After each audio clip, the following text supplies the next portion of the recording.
Shopping మాల్కి వెళ్ళి ఎన్ని రోజులు అవుతోంది? గతంలోలా ఇప్పుడు వెళ్తున్నామా? అంత లేదు కదా. బట్ మన దేశంలో షాపింగ్ మాల్స్ సంఖ్య రోజు రోజుకు పెరుగుతూనే వస్తుంది. ప్రధాన మెట్రో నగరాలతో పాటు ఇతర టైర్ 2, టైర్ 3 నగరాలకు కూడా పెద్ద పెద్ద సంస్థలు తమ బ్రాంచుల్ని విస్తరిస్తూ ఉనికిని చాటుకుంటున్నాయి. కానీ ఇదే టైంలో ఖాళీ మాల్స్ ఎక్కువైపోయాయి.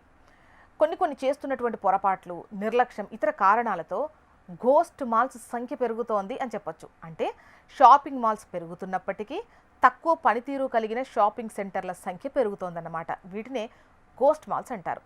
ఒక షాపింగ్ మాల్లో మొత్తం లీజుకి ఇవ్వదగ్గ స్థలంలో 40% కంటే ఎక్కువ వరకు ఖాళీగా ఉంటే దానిని గోస్ట్ మాల్గా పరిగణిస్తాం. భారతదేశ రిటైల్ రంగం గణనీయంగా వృద్ధి చెందుతున్నప్పటికీ ప్రారంభ అంటే 2000లో నిర్మించిన పాత షాపింగ్ సెంటర్స్లో దాదాపు 20% వరకు గోస్ట్ మాల్స్గా మారిపోయాయి.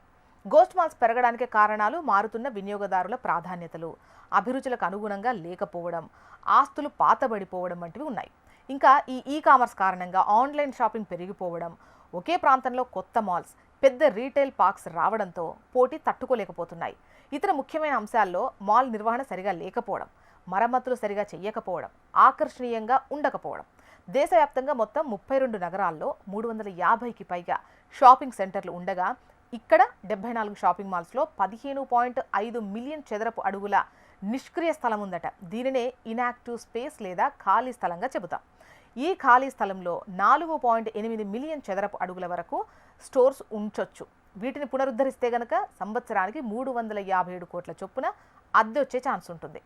ఇక్కడ టైర్ 1 నగరాల్లో 236 కోట్లు, టైర్ 2 నగరాల్లో అయితే 121 కోట్ల వరకు ఆదాయం కోల్పోతున్నట్టు real estate consultant Knight Frank India అంచనా వేస్తోంది.